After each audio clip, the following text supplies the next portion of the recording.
Netcasts you love. From people you trust. This is Twit. Bandwidth for the new screensavers is provided by CacheFly at CacheFly.com. The new screensavers is brought to you by Braintree. If you're working on a mobile app and searching for a simple payment solution, check out Braintree. With one simple integration, you can offer your customers every way to pay, period. To learn more, and for your first $50,000 in transactions fee-free, go to BraintreePayments.com/NSS. And by FreshBooks, the super simple cloud accounting and invoicing solution designed to help small business owners save time billing and get paid faster. Try it free at FreshBooks.com/NSS. Now, make your own killer robot. Photos from Down Under with Trey Ratcliffe. And the inside info on Google I.O. Live from the Twit Brick House in beautiful downtown Petaluma, it's the new Screensavers.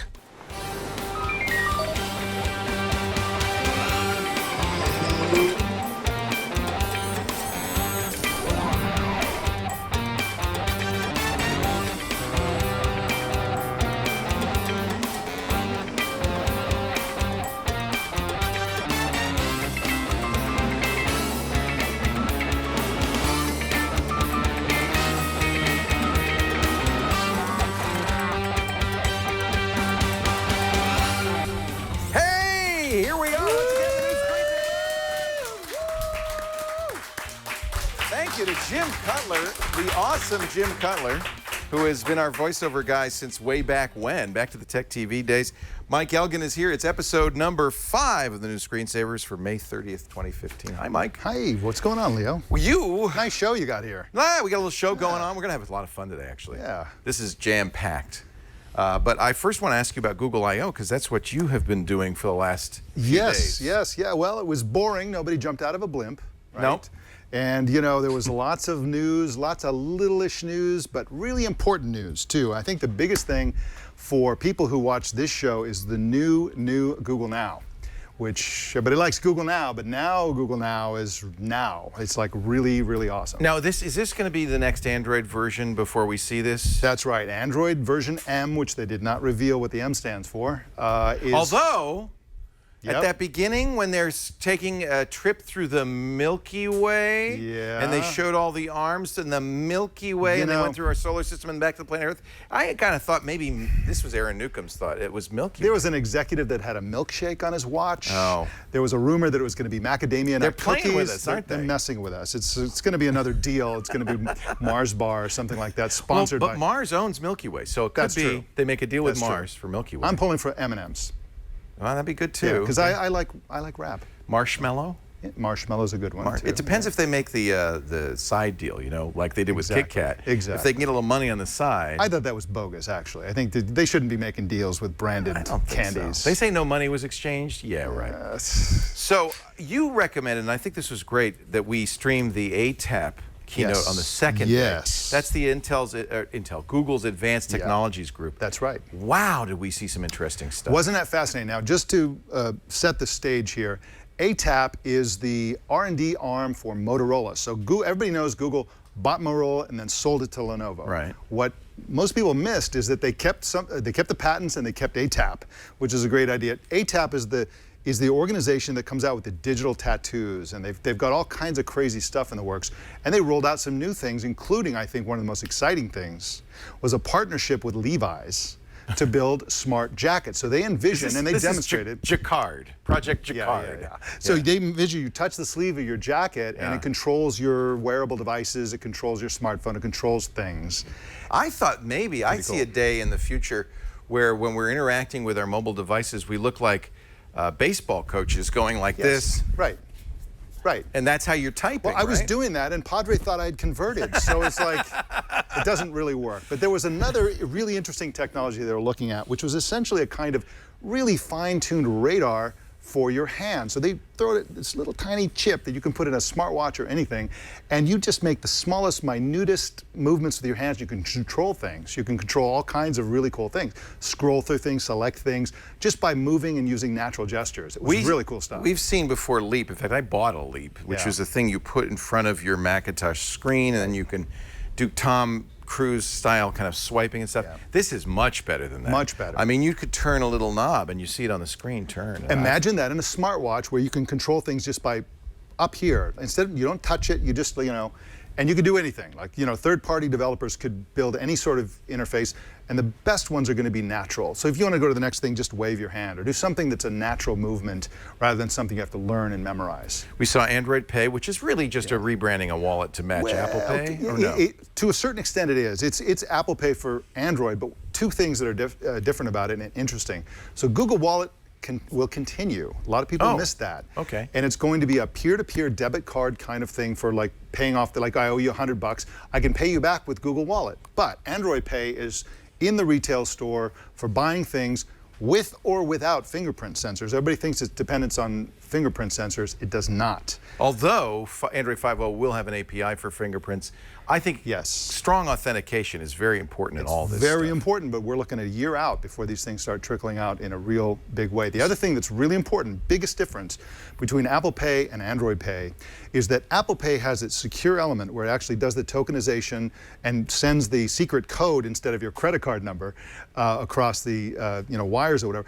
That happens on the phone with Apple Pay. With Android Pay, it happens on the internet. So if you're in the basement of Macy's and you don't have an internet connection, you can't use it. That's not good. Not good at all. Well, although, and we're going to get a report from Jason Howell about the ATAP stuff, but they did show a secure store on an SD card. Yes. Micro SD card. That's that would cool. be interesting. Very interesting. And that would allow you to give any device that supported micro SD cards, which, as we know now, is virtually no new Android phone. Right.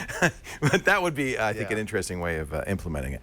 They also talked about the Internet of Things, Project Brio. Yes. I'm going to say Brio. Yes, you're an international type of person. But also, because otherwise, I think of the Brillo pad. It sounds very abrasive. Yeah, but Brio means to shine or in Spanish, right? That's right. Now, there's a lot of confusion about Brillo. You say Brio, I say Brillo. Brillo is essentially Android for the Internet of Things, and then they announced another thing. Now, we heard about Brillo, the information, leaked that information this week.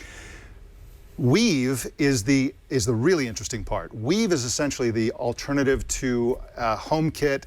It's basically APIs. It's a way for devices to talk to each other, and it doesn't need Brillo. You can use Weave, and you have your device, your smart light bulb, your smart toaster, talk to other devices without Google's Android or Google's Brillo being involved at all. So I was trying to figure out, is it basically an equivalent to Z-Wave or Zigbee, where it's a protocol? Yeah, it's an alternative protocol, essentially. And this is the problem with the Internet of Things. We already have so many. Yeah. But it's like that XKCD joke. Oh my gosh, there's 15 standards. We've got to create one open interoperable standard. Now there's 16 standards. That's right. That's right. So they've created another standard for home automation. But you have to take Google seriously. Well, if anybody could do it. Exactly. Samsung, I think, has a good shot. They have Apple, smart of course, things. Apple, will do Microsoft. their thing. Yeah. It's going to take, though, I think, a big company with a commitment to open to non-proprietary to say anybody can use this. And that's not Apple. That might be Microsoft. It's not Samsung. I think Google's the best bet for that. I hope it has to be said, it has to be said that Google owns the biggest, most widely used, most popular operating system in the history of mankind, Android, of course. Android. And the Internet of Things, according to experts, are going to usher in another 26 to 30 billion extra devices, Internet of Things devices, by the year 2020. That's the prediction. So we're looking at massive scale, and Google's good at that. I'm excited. Yeah. Did they hand out, usually at Google I/O you get a Chromebook Pixel or you get something exciting. What was did they have a big hardware giveaway? The disappointment was palpable, Leo. They didn't give away the Pixel. They didn't even, they gave us a Chromecast 2, anything? They gave us a Nexus 9 and they gave us this. You did get cardboard. a tablet. Well, that's got a tablet, but it wasn't tomorrow's tablet. It was yesterday's tablet to a certain extent. And they gave you another hunk of cardboard. Yeah, you want to check that out. Now this is they gave this out last year. This is the updated one. And last year was exciting because as we were leaving the keynote hall, they said, "Oh, we'd like to try this little thing we're calling cardboard." And we were like, "What is that? What is that?" People grabbed it. We got to discover it by fondling it, essentially. This year's like, well, here's the new cardboard. Oh yeah, and we know all about that. Now this runs on iOS and Android, and it can deal with big phones, and it's easier to use because you don't have to actually build it. But it's good old cool cardboard. Now, We see the problem with this already, which is it is a very solitary experience. I'm going, ooh, Yes. and I'm completely leaving everybody out. yeah, so we all feel left out. We're just, you know. I'm walking Don't get down to the street experience it. somewhere on a trip. Now, the big news around cardboard. Cardboard, of course, is the open source thing that anybody The can Eiffel build. Tower's behind me. Oh, wow. Yeah, I didn't know it was here in Petaluma. The coolest thing about cardboard is that they rolled out something very, very cool called Jump. Now, Jump is for the production and creation end of it, and it's a 3-part system. The first is that it's an open source modular thing. We're looking on the screen now, if you're watching the video version of the show. It's something that any camera maker or anyone can use to create this array of 16 cameras. GoPro is an early adopter of this. They were being demonstrated there. And so, you know, great, by the way, great business for GoPro. They got into the business when everybody's buying expensive action cams. And now they're in the business when people are doing 16 they have to of buy them. 16. It's like their business I just, did a little math, about $6,000. yeah. So the minute they put out the plan, because they're going to put out plans, you don't have to buy one. The minute they put out plans, I've been talking over there to Pixel Core, to Alex Lindsay's group. We're going to build one, and I think what I would like to do, and I'm going to make my pledge to you now, you Screensavers viewers, we'll put one of those in the middle here while we do the show, so you could, it's as if you're standing be there, and you could do the visor or whatever, a Right. Gear VR, and look around. I mean, Now, while the show's live. Now, here's what's going to be exciting that people will discover once we do that. Unlike what you just saw with the Eiffel Tower out there on Kellogg what we're Avenue, looking at right or now. we're This looking is at here. static. It's static. It's wait a minute. No, this is the. That's video. Yeah, this is out at Sonoma Raceway. They're drifting around the This GoPro. is live now? This is off of YouTube. Yeah, YouTube supports it. That's important. What's fascinating about Jump is that instead of seeming like a 360 screen around you that you're looking at, it's 3D. It's 3D and virtual reality. Oh, wow. So the experience is really great, and that's the second part of this. This is really the more complicated part.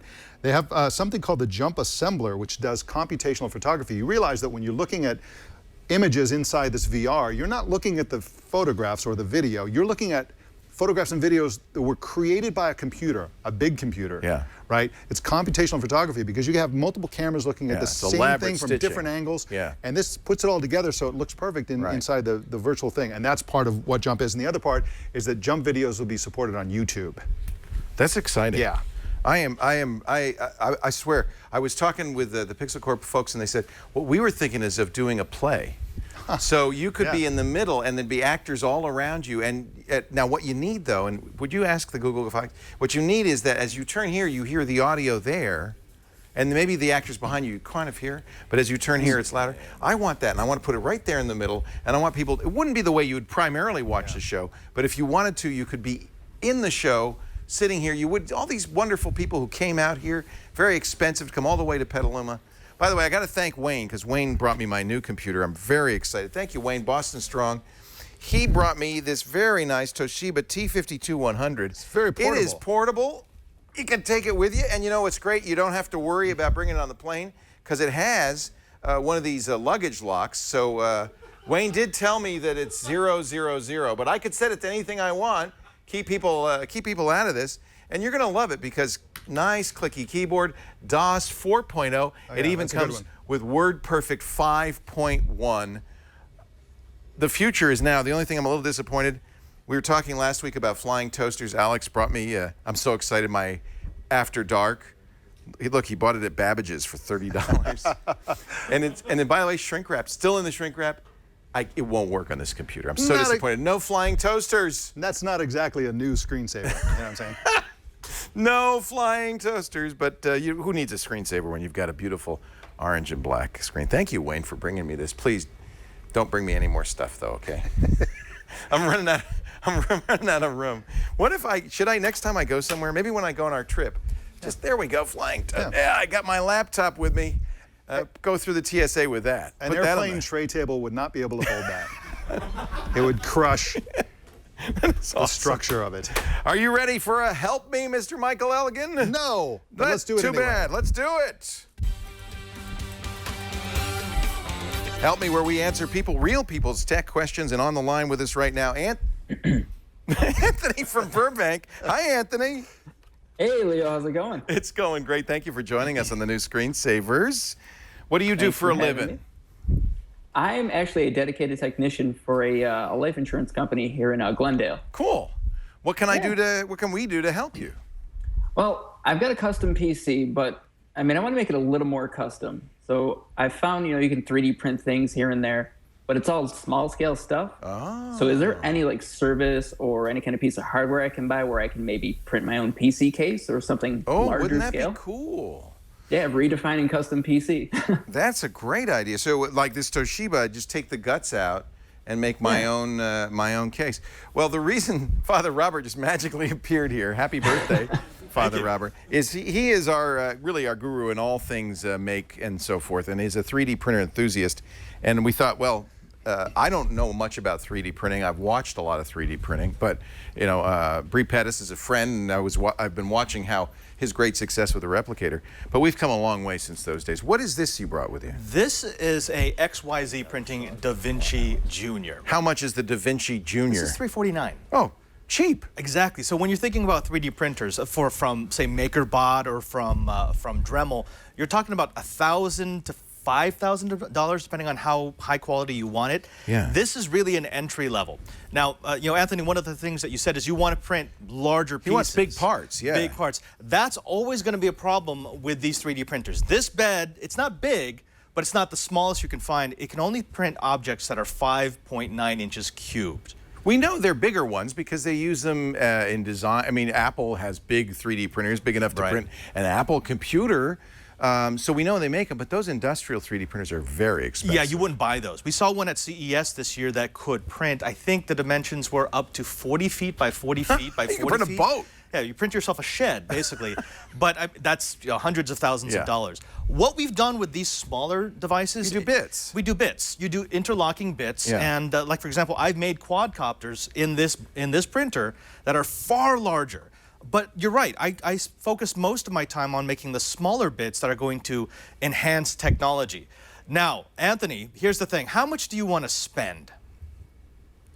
I'm still kind of like figuring out how much the investment's going to be. I know it's not a cheap hobby by any means. Right. But I mean, one the good cheaper, solution the better. is to go to a makerspace. There's lots of places you can go, hacker spaces, where they will let you use these devices without having to buy them. Although I can't believe this is $345. $349. This is a great starting printer, and it prints PLA, so it's that non-toxic. In fact, when you heat this up, it smells like candy. It's sugar-based. So it's a nice biodegradable plastic. How durable is it, though? Could you make a PC case out of it? Yes, you can. You can. Now, it's not like ABS. So ABS is the plastic you would find in, say, a car bumper. So that's a bit more flexible. This will tend to snap rather than bending. Sugar. But I mean, if you make this piece, this is from a quadcopter I've actually flown. This was supporting about 15 pounds of pressure at any given time. So that's actually pretty durable. What I would suggest, though, is because you do want to get into 3D printing and not just buy a case, get something like the DaVinci Junior. Try out little bits and pieces. You know, how do I want the front to look like? Are there any special adornments I want on my case? Then you can create a mock-up with interlocking pieces. And when you're ready to go, when you have your design, you know how you want your case to look, you send it to a company like Shapeways. Oh, Shapeways will print it for you. They'll print it for you. It will be more expensive, but it is super high quality. It is, I mean, it looks like it's from a factory. You will be charged a lot, so you don't want to make mistakes, which is why you want to buy the smaller 3D printer, mock it up, and then when you have the final design exactly the way you want it, pay for Shapeways to make you the finished product. That's great advice. And you did a whole know-how on 3D printing. Absolutely. Which episode was that? Do you remember? That was 4 episodes ago or so. Okay. But like episode 140, we're doing a whole series on not just how to use the printer and not how to design things, but we're actually going to be doing a know-how for more advanced 3D printers on how to make your own 3D printer. So I like that advice. Shapeways, by the way, also has models. And, I mean, they're a kind of interesting site, so visit them. Yeah. So I guess, Anthony, what Robert is saying is maybe $350, you get an inexpensive printer, learn how to use it, learn how to use models, create models, then print them, make the mistakes cheaply. And then once you've got a model that you really like, go here, shapeways.com, and they will actually make a hardcore plastic version of it for you. And to make a full-size really industrial strength case from Shapeways, you're looking at $200 to $300. I mean, it Well, is. it's not the end of the world. It's not the end of the world, but you don't want to make mistakes. Right. You don't want to do it 5 times. And it looks like they do metal as well as They plastic. do metal if you want to do metal sintering. Anthony, I'm glad you asked. I didn't know any of this stuff. So thank you very much for calling in. I appreciate it. Well, thank you both for having me. It's been a long time coming. I appreciate everything. Thank you so much. Thank you, Anthony. Take care. Take care. Anthony in Burbank. You know, we like to, at this time in the show, tell people how they can appear on the show. And normally we use a pre-recorded thing. But since Jim's here, Jim, would you do the honors? Glad to. Need tech help? The new screensavers are here. Hold on, some product placement. The new screensavers are here with the answers. Email your tech questions to newscreensavers@twit.tv. Thank you, Jim. We're going to talk to Jim a little later with a flash from the past. He is one of the best voiceover guys in the business and has been donating.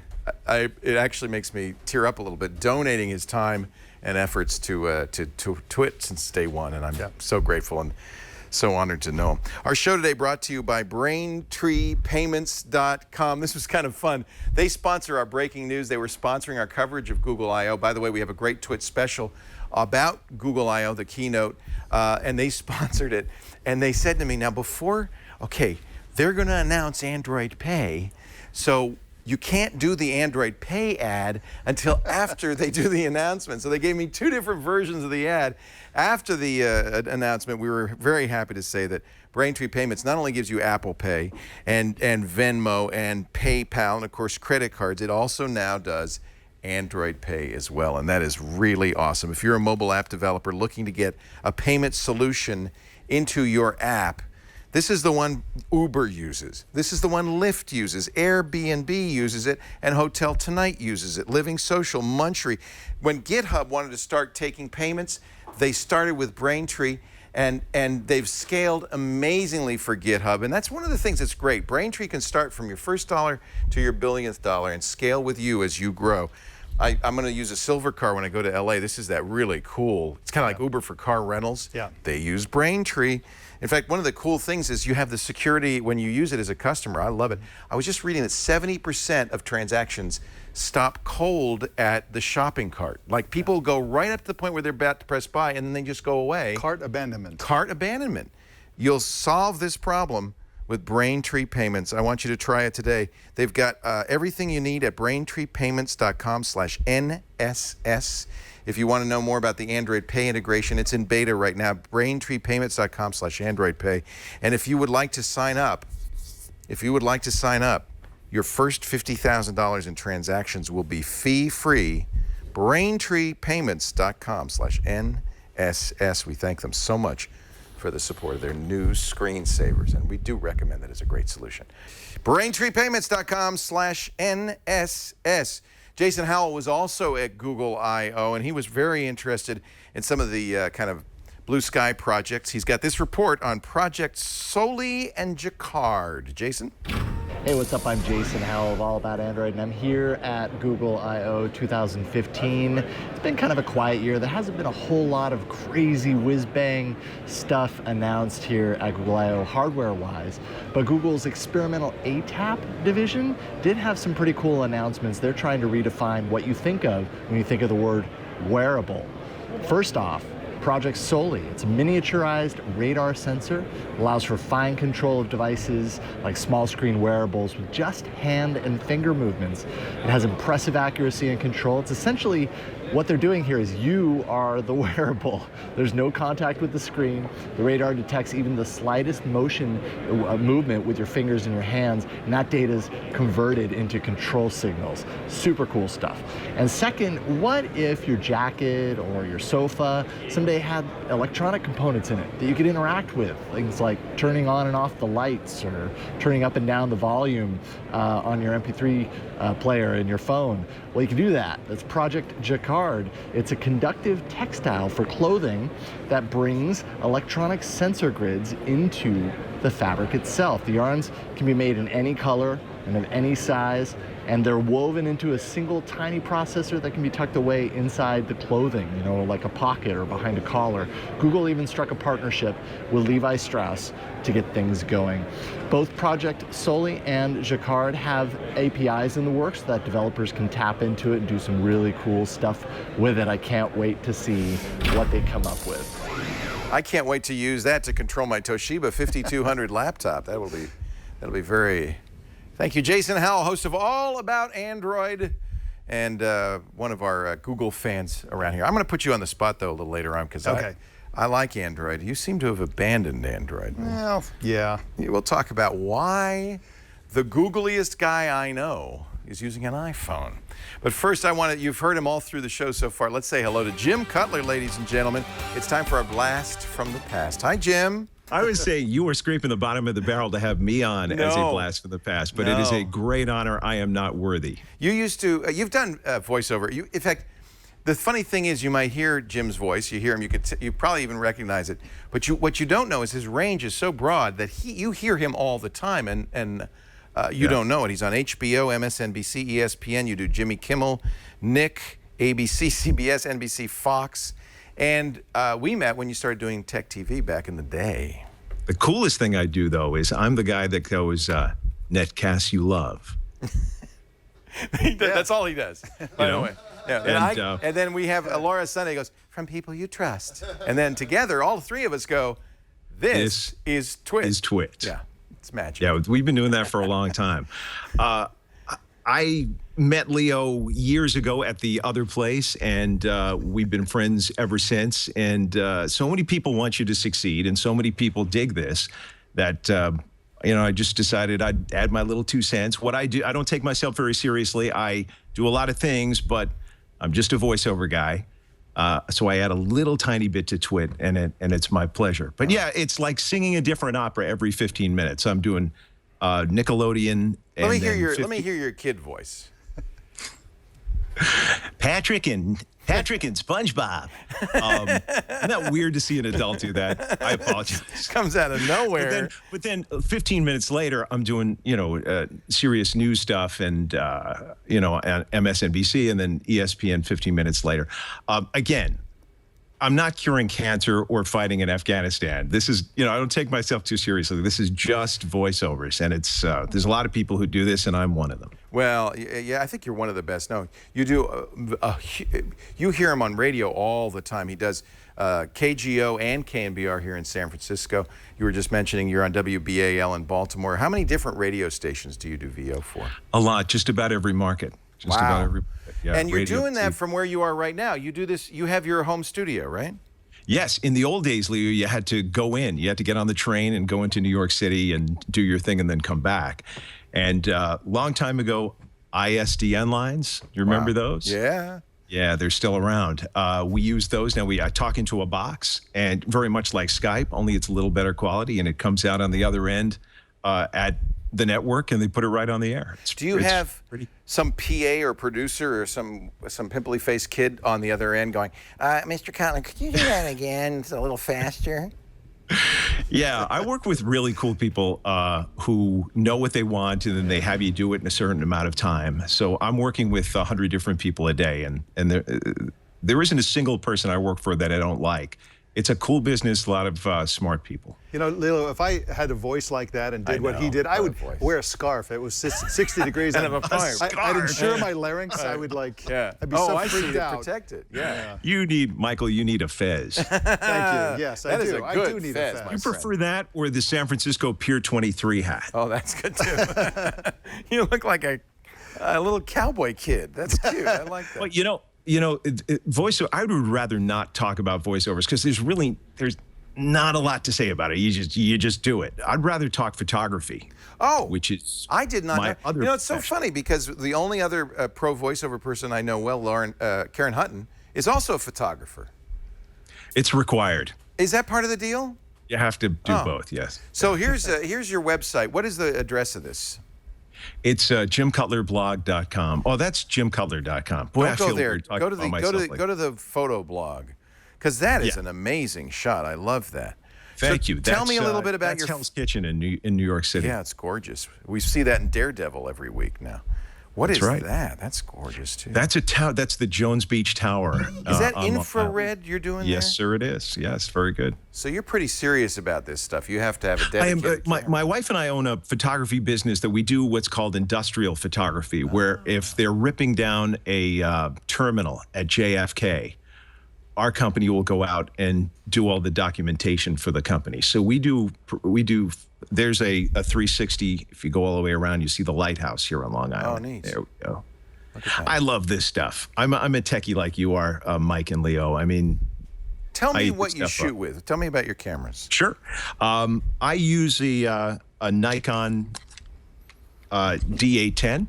I know, Leo, you have the Canon 5D, right? I do, but the 810. Everybody raved about the 800 and the 810.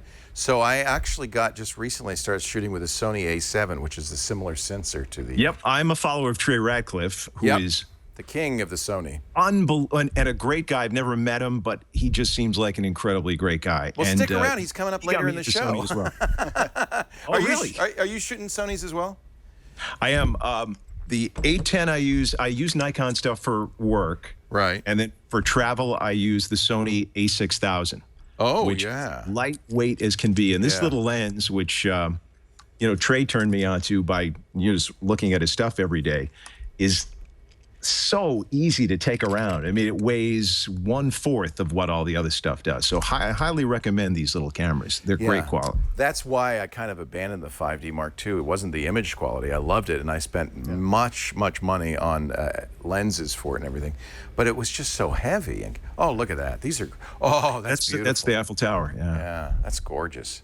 It's challenging to take a picture of the Eiffel Tower that hasn't been taken before. You and Trey are the only people that I know have done that. Look at that. It looks Thanks. like you're doing a little HDR on that one. Yep. Again, I learned so much from Trey Ratcliffe. We both are doing, I think, less of an effect of HDR. He'll talk about it. If he's on, he'll talk about it later. But we have the same philosophy of you take reality and you make the little world the way that you want it to look by adding a little bit of extra without going too far. Yeah, that is gorgeous. So did you see the Google announcements about Google Photos? Leo, and Mike, jump in because I know Mike talked about this the other day. I'm impressed. And should we talk about the good part and then we'll talk about what the price is and things like that? You and I have millions and millions of photos, and they're all over the place. Yes, terabytes. I'm sad to say. The great thing about Google Photos is you upload it to Google, and then Google takes it and does the organization for you. It's really pretty cool. I've just tested it a little bit so far, but you can organize by date and so forth. Yeah. But Leo, what's your dog's name? Scruffy or what's his name? Ozzy. I'm sorry. Scruffy. Sorry. He is kind of scruffy. You can actually, Google will actually identify dogs and make a whole album of that stuff for you. You can have an album of cars. And really, that's the great benefit of this. And I think they're going to go a lot farther than what they have so far. This is just the beginning. But you take your thousands of photos, you stick them up there, and let it organize it for you by date or by subject and by face. I absolutely love it. Now, did you talk about price yet on this? Because it's very interesting. Yeah, it is interesting because if you're up to 16 megapixels, they'll give you unlimited free storage. But if you want to store originals, higher megapixel, and actually I was curious, and maybe you figured this out. If, like, for instance, my A7S doesn't shoots 12 megapixels, could I store the 12 megapixel original on Google Photo for no charge? Or are they going to say, oh, no, wait a minute, that's an original, we're going to charge you for that? I don't understand quite how that works. Michael may know this better than me because it's the one question I didn't research about storing a RAW file. Yeah. Will it take a RAW, Mike? Yes, it will. But you pay for it. You pay. You It pay counts for it if you're against your above storage. Exactly. So I have like 1.3 terabytes because every pixel I get another. So I'm okay because that's plenty for my RAWs if I just want to store the, my most recent RAWs. Yeah. But I think for camera phone photography, then you can basically think of it as unlimited. Exactly. Is it going to process those? Is it going to squunch them down at all? I believe it will. They were kind of they were cagey about that point, I think, at the show. And there's a lot of this stuff that they haven't decided yet. But one thing that people need to really understand about this compression, for really serious photographers with really expensive cameras, you don't want to be compressing it just on principle. But for most people, even very enthusiastic, the compression is amazing. Yeah. They gave some demos of this stuff, and it's really, really high quality compression. So if people are just concerned about the compression for their, for their photos, it's really, you can't tell. There's just no way to tell the difference. Scooter X, who's in our chat room and is uploading all of his images right now to Google Photos, says there's a checkbox if you use the standalone uploader that says save my RAWs. So you can, but it will count against your total Google Drive storage. That's right. But all you do is pay a little bit more, and it's a lot expensive. less expensive than the Apple service, I have to think which is good for us. This is a shot at Apple. Apple's struggled a little bit. Their Photos app on the iOS platform and their Photos app on OS X have caused me endless problems. They don't understand network services very well, and it doesn't have a lot of features. And there's very little automated stuff in it. So Google is the app has the same name on iOS. They're offering Photos now for iOS as well as Android, and it does so much more. And I have to say, I think the people who are really threatened by this, because Apple's storage is expensive, is Apple. It's Apple. And it's also everyone else. Just to everybody. Just to frame how complete of a blow against everybody this is. Okay, so it's free. It's for most people. It's free, it's ad-free. They have no intentions to ever monetize it. Oh, that's interesting. It solves pretty much all the problems that we all have. You can find any picture you can think of through this amazing search in the first try. It's really that good. Yeah. It distinguishes dog breeds. It knows types of food. You can combine things like, show me the taco I was eating when it was snowing, and it will show you that Flickr picture. is doing that already, right? Flickr turned this on, obviously knowing that Google was about to do this, turned this on last month. And it does some of the same categorization. What's fun is I have a lot of photos on Flickr. It did it to everything that's already there. Yeah. Flickr gives you a terabyte for free, but there are ads. Yeah. Do you think it's a threat to Flickr? I do. I absolutely do, because the sharing is really instantaneous. You can connect it to any app you have on your system. So you can just go in there and just do a picture. You can literally edit it with sophisticated editing in like 1 second. There's just one button, one love slider, these auto awesomes. off you go. You can control that as well. And then you can upload it to Instagram, to Snapchat, to like any service that you have on your system.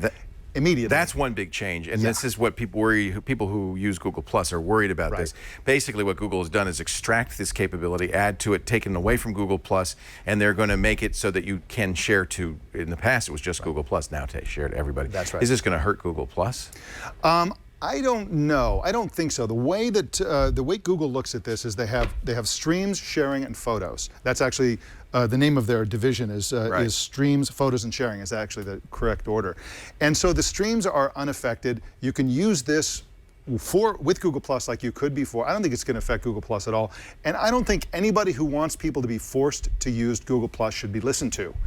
Like, why should people be forced to use Google Plus if they don't want to? I love it, but I don't want to. You like it, but you don't have to. Right. So people this is the great thing about Google Photos. It has been liberated from any social network, from any file format. It'll generate a link, and you send that link to anybody, and they click on it, and it will build a web page for you on the fly for free. It's pretty cool. They don't need to download an app of any kind. It's so easy. Yeah. It's great. Jim, as a pro, you must store somewhere like I use SmugMug for my RAWs. Yep. What do you use? Do you use 500 pixels? I use SmugMug. I would not. First of all, I love this Google service. I really do, and I have nothing to do with Google. I was ready to not like it, but it's really interesting because of the organization. To answer your question, I would not use this as a pro photographer because shooting with the Nikons, they're much larger megapixels. But even if I paid for it, I want better organization than what it could give you automatically. What I do is I organize in Lightroom, and I organize myself, get it exactly the way I want, and then I have a SmugMug plugin that just puts up on SmugMug for my clients. Right, me too. Exactly how I want it. Yeah, I use you use Jason Friedel's, I'm sure. I do too. It's a really nice plugin. I do. Yeah. One last little point, and then we can stop. It's interesting. Somebody said that a DSLR user is not a regular user for Google, and that tells you how big the regular camera phone market is. That's like 1% of the people have DSLRs. Everybody else uses camera phones, which is a revolution. So this is a great service for people that have camera phones. All right, one last question, and we'll let you go. Jim Cutler, our great voiceover guru, and I didn't know this. You know, I've known you for how long? I didn't know you were a pro photographer. But the chat room wants to know, they're looking at your blue eyes. They want to know, are you a Fremen? Do you use the spice? I love Fremen. I rub it under my arms. All right, a little Dune reference there. Love you, Jim Cutler, ladies and gentlemen, and a little blast from the past. Thanks, Jim. Take care, and thank you for all you do for us. We really appreciate it. You know, Miriam Jouar was here recently. She's become my guru for camera phones. She's the one who said I should get an LG G4. Yep. Both the S6 and the G4 are giving us great pictures, but so is the iPhone. We asked her to come up with a list of her favorite camera apps for Android and iOS. Take a look. Hey, it's Miriam Jouar here. You know me from Before You Buy, and of course from my own blog and my own podcast at tankgirl.com, tnkgrl.com. I got a tip about photography today. You know, phones are amazing at taking pictures these days, but if you want to experiment and do a few more interesting things, there's a couple of camera apps you should be looking at. I'll show you one on Android and one on iOS. Android actually has a few more choices. So here is my Nexus 6. There's an app called Manual Camera you can download from the App Store. And then alternatively, if this one doesn't work with your phone, there's one called Camera FV5 that you can download. So these are the two camera apps that I recommend for Android. They let you do full manual controls. So let me show you Manual Camera. Well, as you can see here, it's got a really nice interface. You give this dial here that lets you change things. And here's what the dial controls. So right now, for example, shutter speeds, you can go darker and lighter by changing your shutter speed at a certain ISO. You can also change the ISO as well. If you want to reset these, you just hold it like that and it goes back to auto mode. And focus is cool because I can do things like, I don't know if you can see it here, but in the distance, I'm in focus on the Android now, and I can go far away, and then the back is in focus and the front is out of focus. So you get this really nice manual control. It's got nice little inertia on the button, which is great. White balance and the flash, of course. And, you know, that's really what this app is all about, is giving you full control over the camera. Let me show you on iOS as well. And the camera app on iOS is called Manual, unlike Manual Camera, which is the Android version. They're different publishers, different apps, right? But they do the same. So this is what the Manual app on the iPhone looks like. And as you can see, you know, you can change things. Here's your focus. Shows you a little reticle like that. So right now I'm focused on the background, but I can focus on the foreground, and it gives you this like larger view so you can get better control. Down here, you can adjust the exposure, the EV, which is nice. You can also adjust shutter speed. And for that, you have to set the ISO here and then the shutter speed up here. So here's your shutter speed, as you can see, and here's your ISO. And so that's basically it. You got your white balance over here, your flash. And, you know, if you want to go back to auto, you press the little A button down here and everything's back to auto. So again, you know, these will make your camera a little bit more powerful if you want to experiment, you know, try new things and have fun with your phone taking photos. This is not about video. But, you know, download them, have a look. I think they're not free, but they're very cheap and they're definitely worth getting. And experiment and take great pictures and have fun with your camera phone. Your phone is now your camera. It's the best camera you have with you. And that's it. Thank you, Miriam. Miriam Jouar, who appears regularly in All About Android and many of our other shows and is really a phone and, I have to say, smartwatch expert. By the way, you're noticing more and more manual controls in the standard camera apps. So the Google camera app, this LG G4 that Miriam told me to get has some great manual pro controls. Even the iPhone now has more and more manual controls, manual exposure and so forth. So I think that it's clear that more and more camera phones, people are expecting you to use a camera almost as a pro, you know. The only thing it doesn't have really is optical zoom. And I don't think you want that because it makes it too thick. All right, we've had such great fun. This is kind of episode 3 or part 3 of our interview with Kickstarter projects and kind of building computers, creating computers. Jason Gao is here. He's co-founder and CEO of Q Fusion Labs. So great to see you. Thank you for coming, Jason. you. We should point out his T-shirt says, yes, Bazinga. All right. Sheldon would be proud. This is something that is currently on Kickstarter, at least as we're recording. Another 19 days to go. How much have you raised so far? So far, we raised about $79K, and our goal was $50K. So you're funded. We are funded, and it's exciting. Now it's for the stretch goals. What was the premise? What are you trying to do with Qubit? So what we're trying to do is we're trying to create an easy way, but powerful, for someone to get into electronics and programming to build projects without having necessary a skill in engineering. Right. So it's a very easy entry point, but at the same time, it allows you room to grow. We do that through visual drag and drop programming and plug and play smart electronics. At the same time, as you get better, as you learn coding and wiring of your electronics, you can still code in manual Lua, or you can use a combination of Lua and our visual programming. So LittleBits is a sponsor, and it was also a Kickstarter project. Same idea, which was snap together stuff, but LittleBits is really aimed at kids. This would be like the next thing to do after you did everything you could do with LittleBits. Now you can build a tank, or this is a quadcopter that you built on your on the Qubit platform. That's pretty amazing. So show us some of the modules that you start with. So we start here with the Qubit controller, and this is kind of the brain. This is where the software runs. Is this what processor is there in this? We use a PIC32 in there. Okay. And it's a 32-bit MCU. Okay. And we have various modules which we call smartware. So this is like an LCD screen.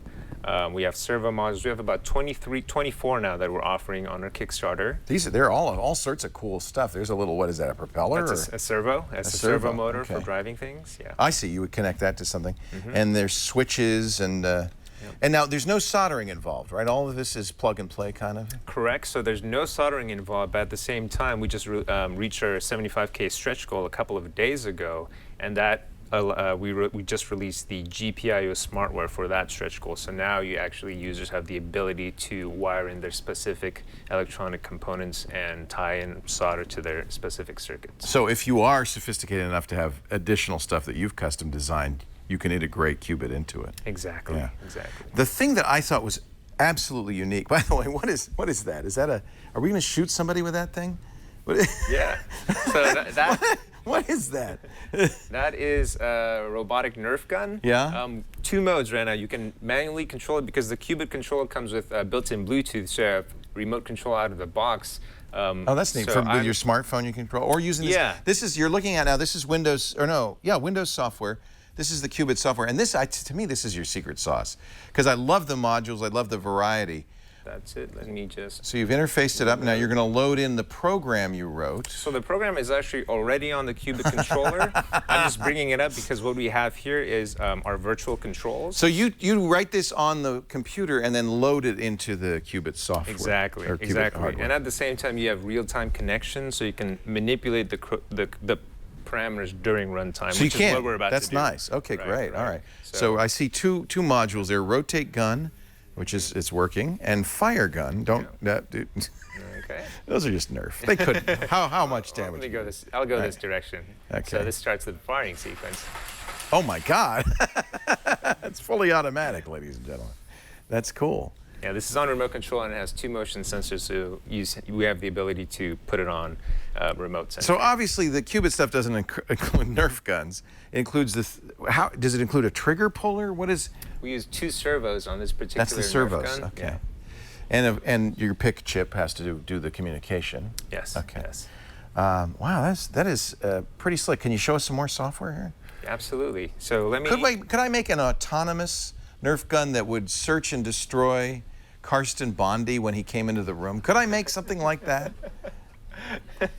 The possibilities are endless. I wouldn't be able to tell you whether or not you couldn't. But yeah.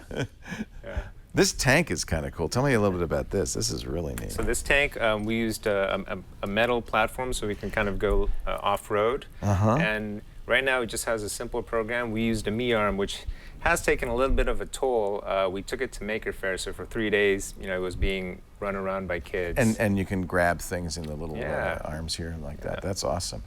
This is how you start doing battle bots. Little hand is the first thing. Then pretty soon it's a spinning saw and flamethrower. Right.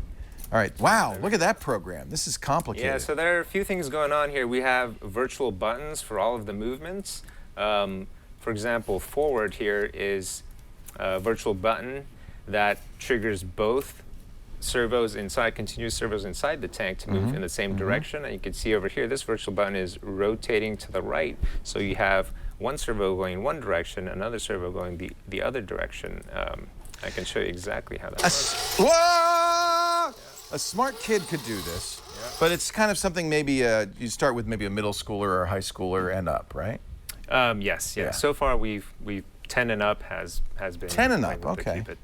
Yeah, a motivated kid would love playing with this. In fact, you said at Maker Faire you had kids playing with it. A ton of kids. That's really neat. Absolutely. Were they playing with the software too? Yeah. So especially with the meat arm. They love that arm, huh? Go ahead, just grab. Ah! Oh, sorry. Never mind. Sharp. Very cool. If people want to support you, or what do they get, by the way, and how much does it cost if you go to Kickstarter? So the starting kit is $99. $99. It comes with the Cubit controller and 4 different types of smartwares, including sensors, servo, buttons. And of course, you get the software too. Yes, you do get the software for free. Yeah. And there's a lot of virtual controls within the software that reduces the need for additional displays or input on the hardware side. And then there are higher levels, I'm sure, if you want to get more units, things like that. Absolutely. You were telling me this quadcopter, you could build this, and it could both fly by remote control, as most current quadcopters do, but it could also be autonomous? Yeah, so this one is actually autonomous. I just got the platform Wednesday, so it still needs a little bit of work, but it has flown autonomously. It can fly by itself into a tree, as, with or without help, right? Yeah. And over there, I don't know if you can see, but there's an optical distance sensor mounted on the servo right in the front, right over there. Yeah? That black This thing piece right here, there. yeah? Yeah, so that's mounted on the servo, and what that does is you can point it down so that the quadcopter knows how far it is off the ground. If you're flying indoors, it can scan upwards so it knows where the ceiling height is, or you can point it straight ahead like it is now to avoid obstacles. Or find Karsten Bondy. Yeah. Right. There you go. There he is right there. Go ahead. See? Yeah. We're working on machine vision for that. What's this? They say here I should ask you about the secret book demo. Yeah, so the secret book demo, that we got inspiration from Indiana Jones movies, right? Yeah. And like the secret bookshelf. So what it is, it uses 2 Cubit controllers, one inside a book and one inside this chest. And go ahead if you want to pull the right book there. Finally we get Karsten. Oh! There we go. You have opened the secret chamber. Whoa. Or it could be a door to the basement or any number of things. Could be anything, yes. I've always wanted one of those in my secret lair. Look at that. To the Batcave. Congratulations, Jason. This looks like a really great project. You already are funded, but people still can get involved if you go to Kickstarter.com and search for Cubit, C-U-B-I-T. Q Fusion Labs is the name of the company. Great luck to you. Thank you. Yeah. Thank you. Thank and you very much. Keep up the good work. Look at that, $79,000. I bet you by the time this airs, you'll be $100,000 and more. We also have a quick URL, which is Kickstart Cubit. Kickstart. Cubit.com. Cubit. Cubit.com. That's easy. It goes straight to the Kickstarter. What do you envision, like a year, 2 years, 5 years from now? What kind of things are you be doing? Well, we want to start the community of people using this platform, people who are not able to use the existing Arduino Raspberry Pi platforms beforehand. That's and great. so gather more people into the makerspace, get them to build more, work with the kids, and also room to grow with Cubit. You can handle a lot of advanced protocols as well as easy entry protocols. Very good. Jason, congratulations. Thank you, brought Leo. his whole team, a big group of people, smart programming types. That's great. Nice to meet you all. Coming up, Padre is going to show us something he knows a lot about, gasification.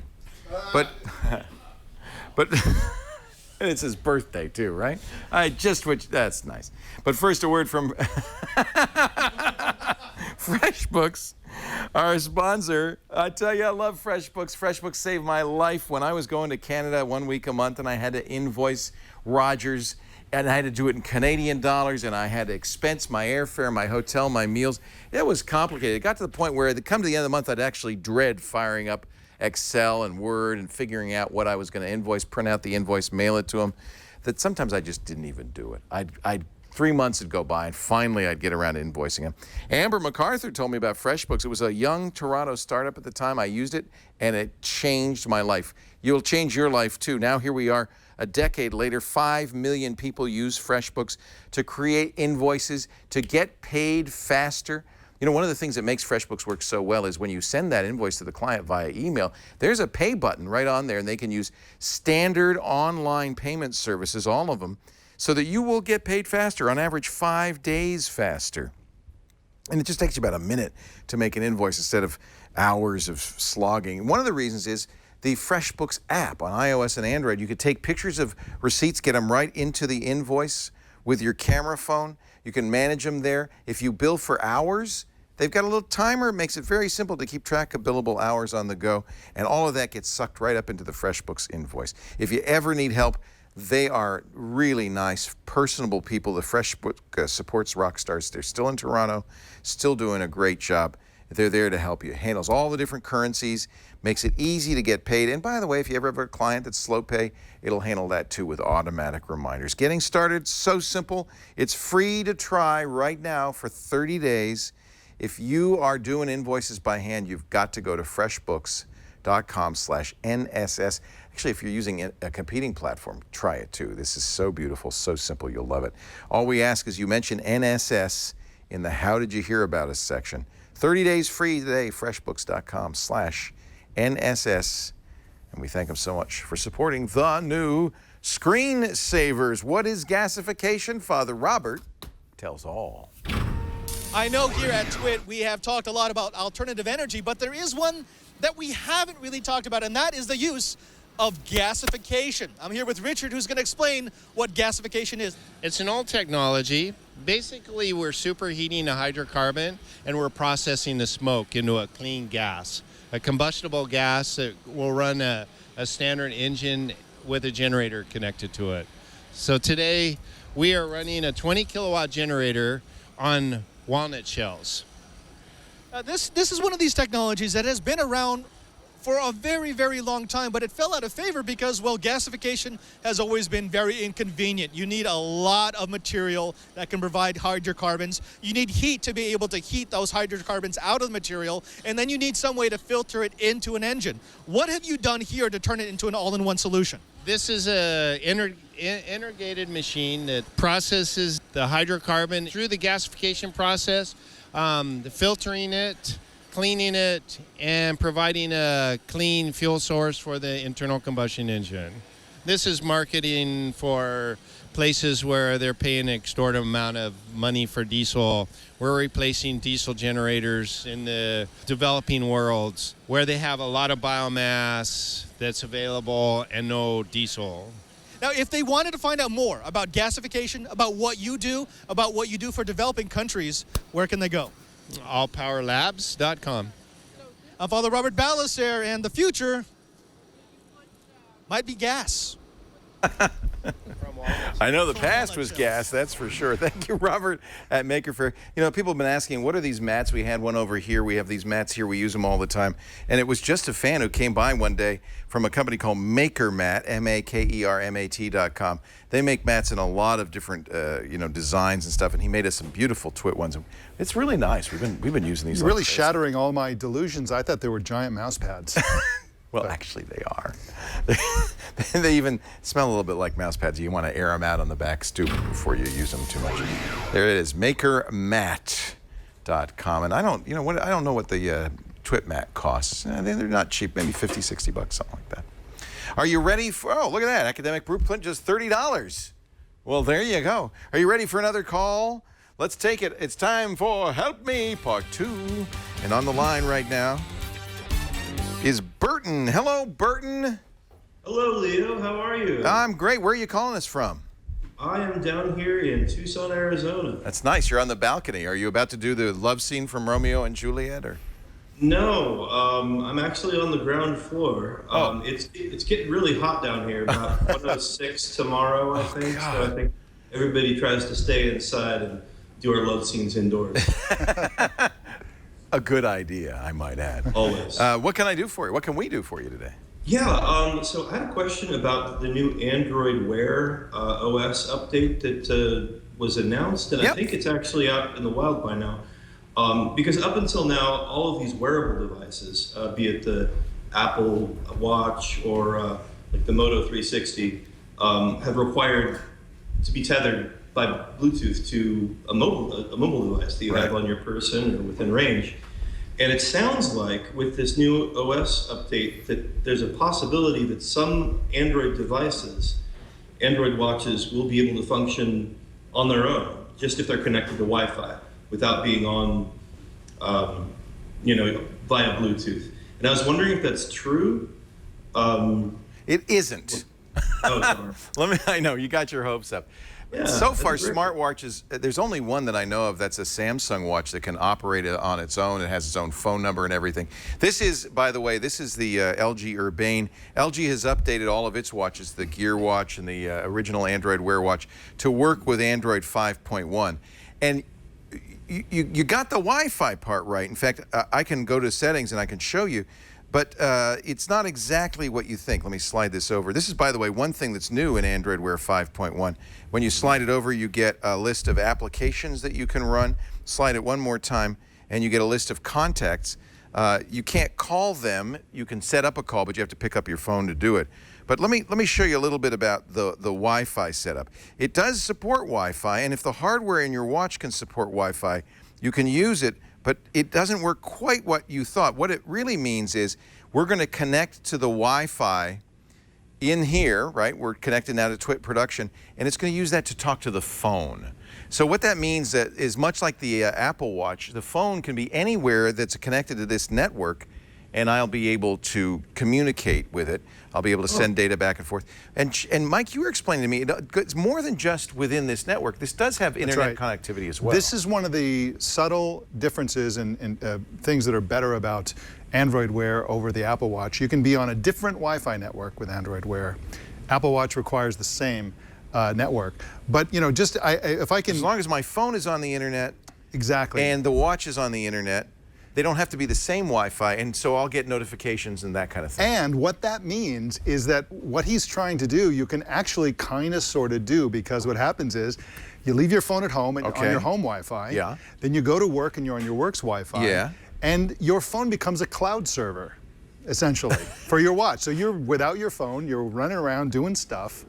And so kind of, sort of, you can kind of do it. You can't make phone calls. No, you can't. But who wants phone calls? You can't surf the internet. No. You can't download music. But you can get notifications. You get Google Now cards and that kind of thing.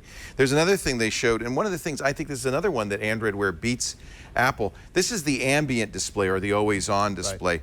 Unlike the Apple Watch, which goes completely dark when you're not looking at it, when you're not looking at an Android Wear watch, it always continues to display some simple low-power version. This is a OLED display, so the black and white version doesn't use a lot of power. This is a weather display that I really like, with pretty pictures on it. But the other thing that's cool, and they announced this at the event, is that there's some apps like Google Keep that also have low power modes. Yep. And the example they use, and actually this is one that I appreciate. Let's go back to, it's hard to do this upside down and backwards like Ginger Rogers. The thing that I use Keep for is my shopping list. And so I'll launch Keep, and you'll see I have a shopping list for House Crap, I have a shopping list for Orchard Supply, and I have a Petaluma Market shopping list that looks like that. I can actually use this, check it off, do all the Google Keep stuff on my watch, but even better, I'm not going to play with it for a little bit. It'll go into the low power mode. That watch, that shopping list doesn't go away. Yeah. It doesn't go back to the watch face. It goes to a low power version of Google Keep. Now, most apps don't do this yet. Right. But now that this feature is available in Android Wear 5.1, many will. And that, I think, is another nice feature of Android Wear. Although it has to be said, how do you know that the light goes off on your Apple Watch when you're not looking at it? Because you're not looking at it. But how do you know? Because I always see a dark face. So look, there's the ambient version of the shopping list. So I still will know what aisle to go to. Based on that. I think that's great. Yeah, that's a great feature. Now, unfortunately, Burton, do you have the Moto 360? I see that's what you were asking about. I was just using that one as an example because I knew that it had an internal Wi-Fi antenna. Right. But no, I don't actually have it. I'm just kind of interested in I think, eventually they'll update the Moto 360. I don't think they have yet. The other watches that are in that category too are the LG Watch Urbane, Sony Smartwatch 3, and Samsung Gear Live. They all have the Wi-Fi electronics. Okay, so there you go. So as soon as they push 5.1, at least that feature will turn on. I have to say, I'm very happy with the Urbane. One thing LG does is they use OLED displays as opposed to LCD displays. That's what Apple uses too, and I think OLED looks a lot better. It does. I've been very happy with this watch, even though Lisa says it's just butt ugly. Do you think it's ugly? No, it looks like an expensive watch. It's a manly watch. I actually think the Apple Watch is kind of ugly, personally. I like it, but... Burton, unfortunately, I hate to dash your dreams. It's not like your watch now you can go for a run or whatever, but it is true that notifications will continue to come in no matter where you are, as long as both your phone and your watch are connected to the internet. And that is really good news. But I what I was wondering then is that, like, could you use something then other than a phone, like an Android device that's connected to your home internet that is not a phone, so I'm not having to pay, a cellular. That's interesting. Well, but you can use a phone without having a cellular connection as well. So if you have an old Android device that's on, you could use that. So far, none of the Wear watches connect to tablets, do they? You have to connect to an Android phone. I don't know. That's a good question. Burton, we're going to have to look into that one. I feel like, look, I like the Apple Watch. I disagree with you. I think it's the best looking watch out there. But functionality-wise, I think that they're neck and neck. And there's some things Android Wear does that the Apple Watch doesn't do and vice versa. And I think this platform has a long way to go. And I'm actually excited to see what happens with both watches. Right now, because I like Android phones, we're going to have a little debate later on. I like Android phones. I'm using Android Wear. I see Mike has gone to his Apple Watch. He's obviously sucked into that reality distortion. Yep, there it is. Burton, just teasing. Thank you for the call, Burton. It's great to see you. Stay cool, man. We'll try over here. Thanks, Leo. Oh, man. How hot is it right now? 103, but who's counting? Oh, that's nothing. That's nothing. All right. We're going to, hey, Jim Cutler's here to tell you how you can be on the show, too. If you need tech help, the new Screensavers are here with the answers. Email your tech questions to newscreensavers@twit.tv. Could you do that again half a second slower? If you need help. Mary Jo Foley, give us a tip. Hi, I'm Mary Jo Foley, co-host of Windows Weekly, and I have a very interesting tip for those of you who love code names like I do. So if you're wondering, how do I find out about all these Microsoft code names? It's not just because I sneak around on campus, try to get people to tell me things. Instead, there are ways you too can try to find out code names. Here's what I do. I go to the Microsoft careers site often, enter different code names that I might have heard around town. Also, enter the word code name into the job search. You'll find many amazing things. You can also do this on LinkedIn. Just try entering some things that you've heard as Microsoft code names, or try entering Microsoft.com and code name. Find what people have been working on. You can kind of put two and two together and figure out some things that you might have heard about and you're wondering when they're going to be out. That's what I do. I shouldn't probably be telling this because Microsoft will probably block me now from going on the careers site, but there you go. That's my tip. Sit down. Thank you. What did you do? Oh, you're going to take a picture with your watch, aren't you? I can do that too. Really? Yeah. But not with an iPhone. Yeah, with an Android phone. Look, I'm going to take a picture of you with my phone. See who gets it first. Speaking of taking pictures, Mike Elgin is here. It's great to have you. Leo Laporte, the new Screensavers, Episode 5. And lo and behold, one of my very, very, very favorite people in the world is right there in that screen, Mr. Trey Ratcliffe from New Zealand, from Queenstown, New Zealand. Hello, Trey. Hello, Leo and Mike. How are you guys doing? It's so great to see you. How's everything going, Trey? Everything's amazing. It's been a wild few months and lots of stuff going on, but it's been great. I just love taking photos. I'm obsessed, but I think it's a fairly good obsession and addiction. Everybody knows Trey's website, Stuck in Customs, is the place to go if you want to learn high dynamic range photography, HDR photography. He is a world traveler. His travel photography is amazing. You still, to this day, if you go and you look for the Google Plus app on the Google Play Store, your picture of China is the featured Google Plus post. It's so great to talk to you, Trey, and I'm sad that you moved so far away, but you seem to be getting around. Look at this stuff. Incredible. Yeah. Just beautiful stuff. What are you shooting these days, Trey? I am shooting with a Sony A7R. You like the art? Right here. That's the first one, the high, or the second one, that's the high megapixel count. The same yeah, this sensor is as the 36 megapixel job. Yeah. And no, I'm not sponsored by Sony. I want to say, but you know, I just think it's the best. I used to shoot Nikon D800s, D2Xs, D3Xs. I love it. Isn't that the same sensor as the 800?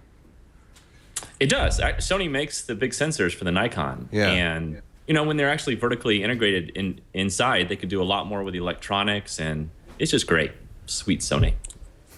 So I'm going to just real quickly, because Mike wanted to show off how his Apple Watch could take a picture. I'm going to take a picture of you. There you go. 3, 2, 1. Boom. Booyah. Go ahead. You take your picture. All right. I'll take 10. Do you do any camera phone photography, Trey, or is it just too down market for people like you? No, I do a lot, especially around my kids and stuff, because I don't always have the big rig around, right? And kids are always doing cute stuff, and sometimes I'm just, you know, I'm traveling somewhere, and I just, for whatever reason, I don't have my big one, so I might take a quick one with my phone or even Google Glass. I still use that to record a lot of tutorials and stuff, and so I do quite a bit of mobile photography. We should mention the tutorials that you did via Google Glass were kind of amazing. You would wear the glass and go around. Now you have the Arcanum. Tell us a little about the Arcanum. Yeah, so this is sort of our moonshot, and we're basically redefining what it means to learn photography. We've come up with a totally new system that's actually based on the ancient master and apprentice system, and it's going great. We're about a year old. We have over 800 active apprentices.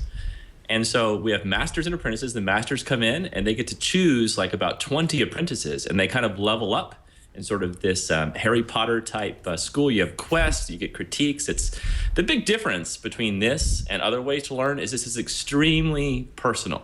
You have your own master there that's, you know, leveling you up, giving you quests, and just guiding you down your own personal artistic path. It's kind of a neat idea, and many of the masters are people who watch this show will know very well. Some of our favorite people are among, and there's Karen. We were just talking about Karen Hutton.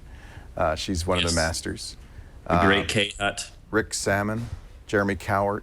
Look at the people. These are some of the best photographers in the world. Wouldn't that be cool to? Oh, totally. You know, and Trey is really 3 people. He's a teacher, he's a photographer, and he's also a traveler. And as somebody who's lived abroad a lot and done a lot of photography abroad, Trey, I'm curious about what kind of tips you have for people who are going to who knows where. It could be anywhere in the world where theft is an issue. There's a lot of, you know, there may be a lot of sandy environments, maybe in the Middle East or something like that. What would you recommend for somebody who wants to take really great pictures, but isn't really a pro photographer carrying around a bunch of lenses and expensive cameras? What would you recommend for somebody like that? Well, I think my advice is a bit counterintuitive, because a lot of times when you travel to someplace new, by default you're a little bit reserved, a little bit held back. There's Jason, who's shooting behind-the-scenes photos right now with his 5D Mark II. This is live. Yeah, Jake, go ahead, keep talking. I'll tell you Jason's story in a little bit. Yeah, and so, you know, your default reaction when you go to a place and people are coming up to you and, you know, trying to sell you stuff, or, you know, you tend to stay reserved and not go out there. But I'm the opposite. I'm super open. You know, I say yes to everything. And I think if you have just sort of this open attitude and you just freely take photos of anything interesting and you experiment and you're like a child, you know, do what a child would do, because that's actually your natural state.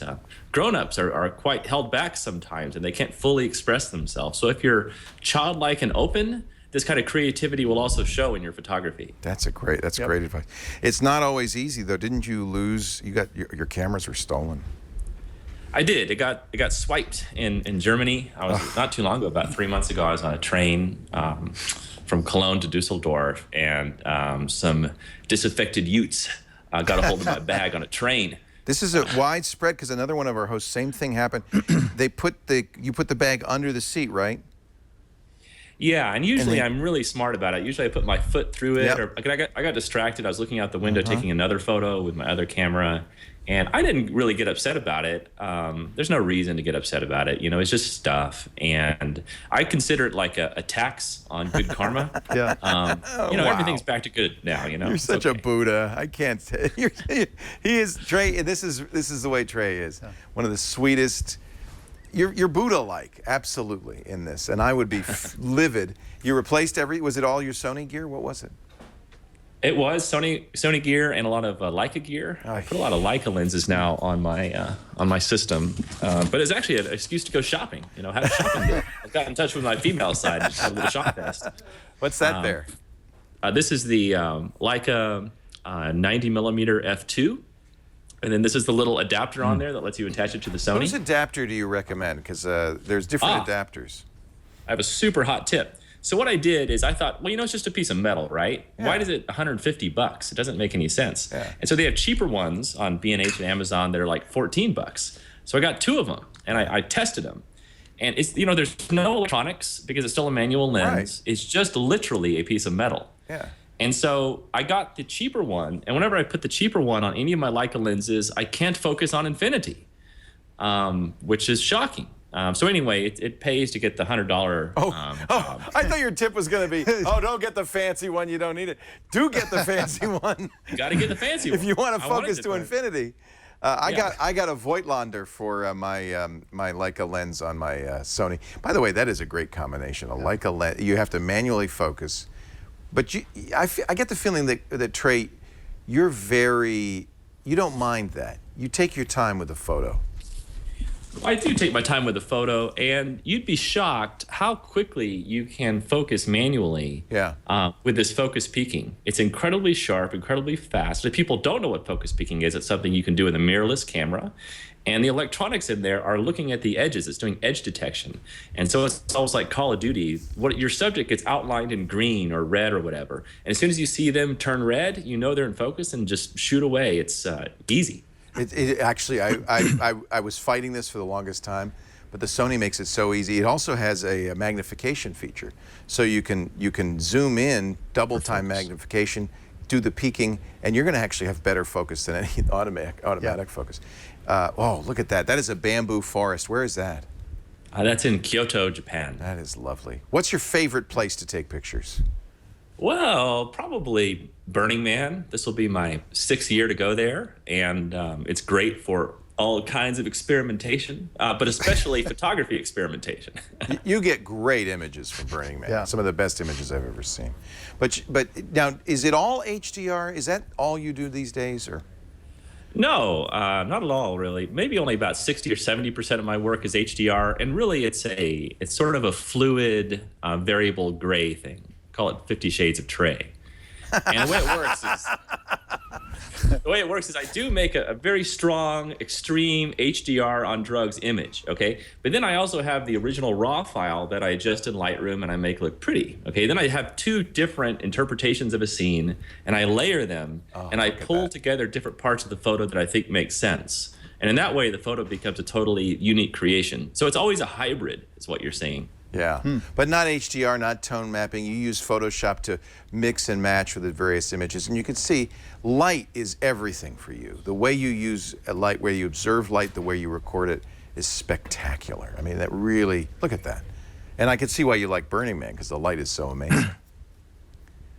Yeah, it's a great place. People are very open, and at first, before I went, honestly, I thought, these are all these hedonist hippies, and it's just going to be this total hedonism nonstop. But it's actually not like that. It's just people that are comfortable with their own sense of self-expression or becoming comfortable with it. And I think everyone loves to take photos of people. Like Mike was saying, when you travel, sometimes you want to take photos of people, but you're a little scared. You don't want them to, punch you or get upset or anything. But this is a great place for people photography because 99.9% of people are super happy with you taking their photo. So it's great for that kind of experimentation. I know you know that Jim Cutler is here. He's our great voiceover guy and a pro photographer himself. There he is. Jim, you had you had a question for Trey. I am a major Trey fan. New Zealand, this is New York calling. I have learned so much from you. I cannot recommend this guy enough to follow his tutorials. My favorite Trey quote is, small people like to talk about other people. Big people like to talk about ideas. And that is so completely Trey. One other point I want to make, that stuck in customs has more than one meaning. Of course, it means travel. But it also means don't get stuck in the same one type of photography. That many of us like to do more than that. We consider our cameras as just collectors of light.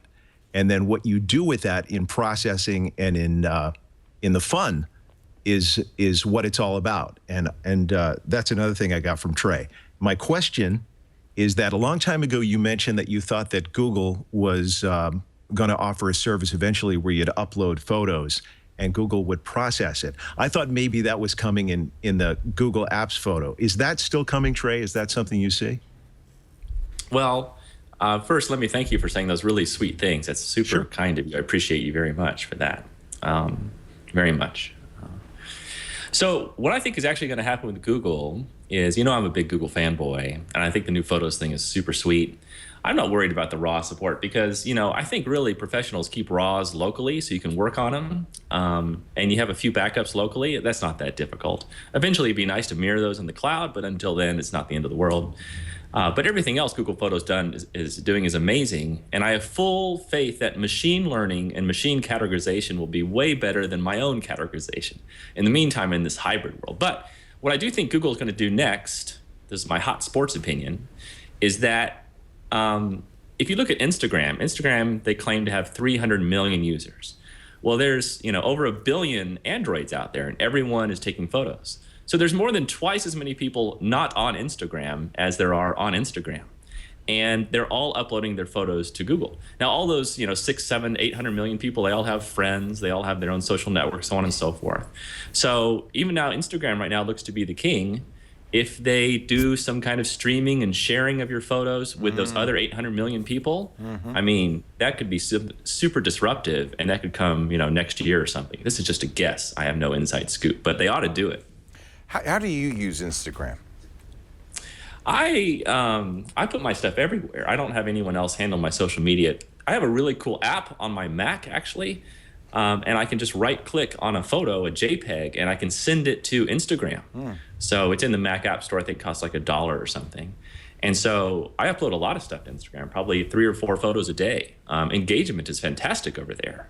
Really great audience there. It's ironic because when I first started using it, I got mad at people like you who put SLR pictures up there. I said, this is for iPhone photography and then later Android camera phone photography. This is not for you professionals. Big cheater. But now I do it too. So Trey, are you tagging or putting any sort of captioning with your photos or just throwing the photos up there? I do. I put a few hashtags in. I don't even know if they do any good, but I just put them in anyway. Because I know like some people want to come to Queenstown and they're about to come to Queenstown, so they might have recently clicked on Pound Queenstown. And I want them to have a good view of my home or whatever. It's a nice way for people to discover you, and it's a good way when I'm bored, I'm just sitting there, and I might just click on one of my own tags and say, like, who else is in this area? What's going on? So it's just kind of a fun, orthogonal, social way to interact with people. By the way, Trey used to be a geek. That's why he uses words like orthogonal. Orthogonal, yeah. I like that. How long have you? This is the thing that drives me nuts. How long have you been a professional photographer? Well, actually, I just put up the whole story. We just did a TEDx that was just published a few days ago. And so the full story is up there. I'll just give you this super quick 20-second one, is that I had a normal, I guess, sort of IT life, entrepreneurial tech kind of life, very left-brained. And when I turned 35, I got my first DSLR, my first serious camera. And now I'm 43. So I've been doing it for 8 years. And really, for those first few years, absolutely nobody paid attention. 8 years. That's an inspiration. It just goes to show it. I'm honestly not special. I'm just very curious, and it shows how far curiosity can get you. Yeah. And don't listen to other people. If people give you bad comments on your photos, just ignore them because you might really be onto something that they don't understand. So just go for it. Don't hold back. Excuse me, I'm sorry. Follow your dream. Follow your bliss. And obviously, Trey followed it all the way to a Hobbit house in Queenstown, New Zealand, which looks awesome, I have to say. Yes, we'll pop over here anytime. You always have an open invite. Either you guys. We should go. Let's right go. now. Let's do the show from Queenstown next week. Screensavers on the road. Let's do it. Actually, to coin a phrase, winter is coming. So maybe I'll wait till next summer. Yeah. How about that? Yeah. Thank you, Trey Ratcliffe. Again, the Arcanum. Where do people find that? Just go to thearcanum.com. totally free and really fun to fill out an application. And once you fill it out, you might get an invite from a master in your inbox, and you'll see their little Meet the Master video. Then you'll decide like, should I go with this person for a few months? Maybe they'll take me to the next level. So you have all the power, but you got to go fill out an application to begin with. And of course, Trey Ratcliffe's website is stuckincustoms.com. That's where you can see so many images. You can get his HDR tricks, his HDR tutorials, and just so much more. Trey, I love you. I miss you. I look forward to seeing you. You just got back from Venice. I'm so jealous. That looked great. You're going to do that again next year? Yeah, we have a big event there next year. It's sold out. Already? Fortunately or unfortunately. Yeah, it actually sold out in less than 48 hours when we put it up. You're doing Before you send him off, can I tell a quick Trey Ratcliffe story? Please do, yeah. My wife and I went to Morocco, and there was something about Morocco that made me think, the whole time I was there, I wish either Trey Ratcliffe were here or I was Trey Ratcliffe, because his vision would be ideal for this place. And then sometime after that, he went, and I was so thrilled. And great pictures can ensue. Oh, yeah. Well, thanks. I was excited to see your photos, Mike. I follow you closely, and I see all the stuff you put up. I don't always get to comment, but I see it all. And so I was thinking, oh, man, I'm so excited to go there. You really got my juices going for Morocco, so thank you. That's great. And, well, we're going to let you go, Trey, and we're going to let you go, too, Jim Cutler. Thank you so much for being here. You know, there's something in common about all these people. They're just great. Yeah. They're really great people. Before we wrap up, can we do a quick hot button? I know we're kind of running long here. But it's driving me crazy. For the longest time, I mean, you're still a Google fan. Yep. You were an Android lover. Right. You went iPhone on us. Yeah. So our hot button today, Android versus iOS. What's the one true operating system? Why iOS? Windows Phone? No. I mean, I was a big Windows user for a long time, and at some point I became a Mac user. And you were editor-in-chief of a Windows magazine. Yeah, Windows Magazine. The Windows Magazine. Not a Windows magazine. That's right. And I used that until well into the aughts, and then at some point became a sort of, OS X fan. And I think that Apple and iPhone is probably my default choice anyway, but I'm a user interface freak. So when the Moto X came out, I really wanted the Moto X. I wanted to talk to the phone without sort of any, I love that idea. I love to write about it and stuff like that. So I used a Moto X, and I had a Nexus as well. So I was into Android for a while. It was great. I loved it. Absolutely loved it. But then a couple of things happened that made me want to go back to iPhone. The first and foremost was the Apple Watch. I'd been, before it came out, I'd been reading about what they were working on, and I got really excited about it for the same reason. The interface. I love the Taptic engine. I love the super high resolution screen. I love the tap to press. What do they call it? The Force Touch. Yeah, Force Touch. All of that stuff combined, I had a lot of confidence that Apple would come out with a really great watch, and I think they really have. And of course, a lot of the new stuff that comes out on iPhone first, and we saw that with Meerkat and Periscope, for example. Exactly. A lot of things come out on Android first. A lot of things. But I think for the most of the things that I would want to get in on first, they come out on iOS. And for that reason, the fact that I also use OS X and an iPad, and I love the watch, and knew I would love the watch, I sort of went with an iPhone when it came out, the iPhone 6. Do you still use your Chromebook? No, I don't. But once again, I'm thinking about moving back to the Chromebook after I am done with the MacBook Pro. That's one thing I find frustrating is that while Google is fairly open and cross-platform, Microsoft is becoming fairly open and cross-platform. Apple's going the opposite direction. Yes. They really want to lock you in. We got a call today on the radio show, and I get it almost every week. I'm using Messages, my friends are using Messages, and I'm using an Android phone, and I don't get invited to any of their parties because group messaging doesn't work with me. And that's not Android's fault. That's Apple's fault. Right. Apple is an alternative universe, and you either are all into Apple, for the most part, or you're like with the real world. So you kind of have to make your there are benefits to being in the Apple universe. They have a lot of control over everything, and we're familiar with all the cliches around a closed system and the benefits thereof. But you have to take a choice. Neither is perfect. You're always going to have. Neither is perfect. You're always going to have envy of the other side. I think to a certain extent. I'm going to reveal for the first time ever the real reason that I stick with Android phones. Okay. You can only buy a new iPhone once a year. I can get a new Android phone almost every month, and I like it. Is that a bug or a feature? That sounds expensive. That's our hot button. Let's get some email. Time for the mailbag. It's magic mail. Oh, look. Hey, here's look. a mug. There's a mug in here. Is this for Mike? You know, I think from now on we should have little gifts for the co-hosts in here. I agree. I think starting this episode. What should we have put in there? A little chocolate? Squirrel. A squirrel? We put a raccoon in there for Kevin Rose. Here, you take a couple. Okay. Go ahead and start. All right. Okay, well, now the mug is explained. Hey, Leo. Yeah. How do I get one of those huge Twit coffee mugs? Thanks, Todd from Old Bridge, Virginia. You know what? We don't. We actually didn't make these. Our friends and sponsors at IT Pro TV sent these to us, and they're such gigantic mugs. But to be honest, I don't even know. But you can see it's kind of handwritten on there in magic marker, and then fired. So you could just make your own, I guess. We do. Do we have a store where I think there are places where you can get Twit mugs, aren't there?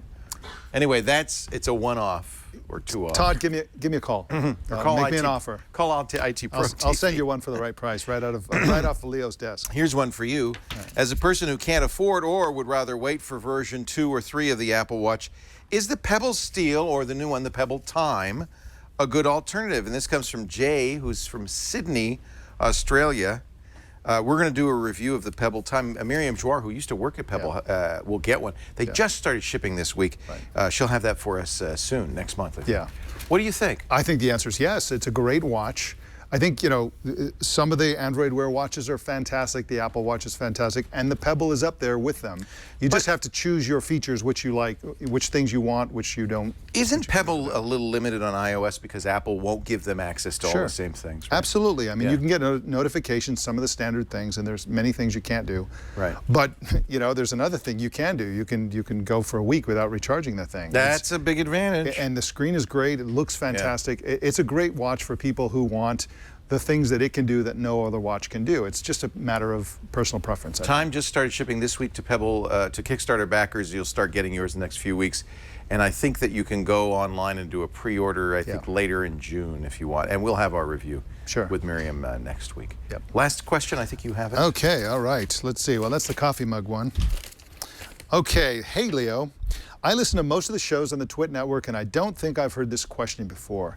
I don't sign on to any website that needs a password when on open Wi-Fi, but I have apps with username and password and email account info on my phone and tablet. Can that login info be at risk when using open Wi-Fi? Absolutely. That really depends on the app. So what he's asking is, when I open an app on my phone, are those credentials being sent in the clear over the open Wi-Fi where somebody could get it? And it really depends. It's one of the reasons Facebook recently, last year, moved to HTTPS everywhere, so it's secure when you log on to Facebook. Even using the Facebook app, it's secure. And that's good news. If you're using Facebook or Google Connect or Twitter to log on to apps, many apps allow you to do that. In all 3 cases, those are encrypted using SSL as they fly through the air. But you know, other apps may not be. And that's something that isn't, it's an interesting question because I don't think it's exposed. I don't think the apps tell you necessarily whether their communications are encrypted or not.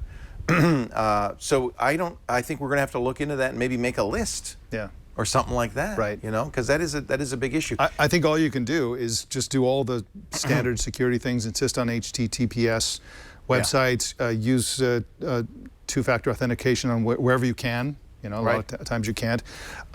Avoid logging onto open Wi-Fi networks that look a little dodgy or sketchy.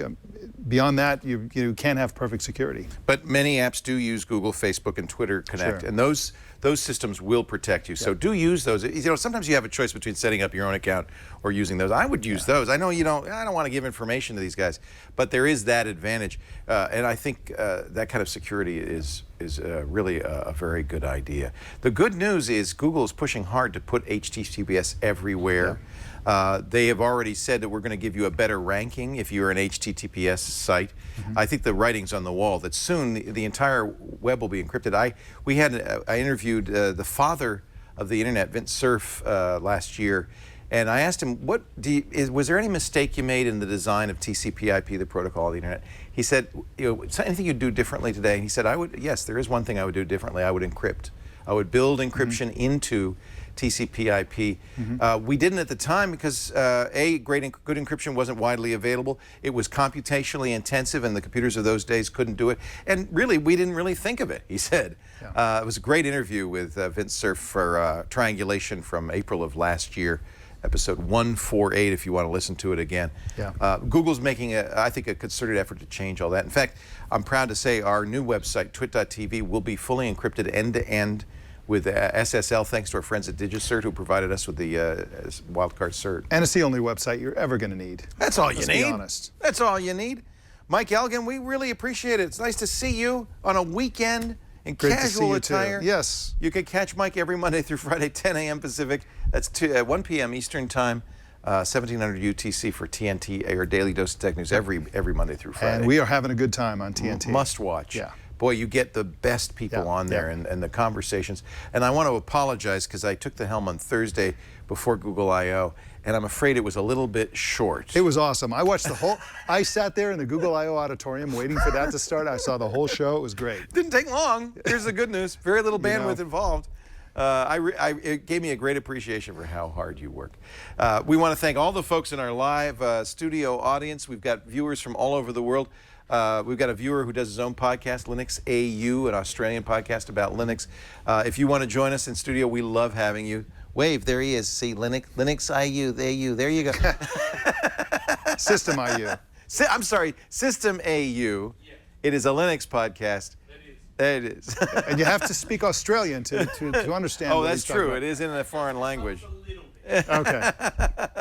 If you want to be here in the studio, we love having you. Tickets at twit.tv. Do email us. Make sure there's room because we have a little bit of a limited space when we do this show. We move around a lot, but we would love to have you.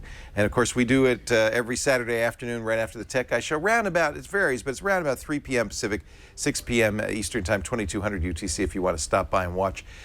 We'd love having you. Either way, you can get an on-demand download of every single show we do at our website, twit.tv. The new website's coming Wednesday, maybe. I'm thinking June 2nd, 3rd, soon. Wow. Yeah, that's a little scary. Yeah. And you can also get it at iTunes and wherever you get your podcasts, Stitcher, TuneIn Internet Radio, Spotify now. We should mention that Spotify is beta on iOS right now. And Deezer. And Deezer. Yes.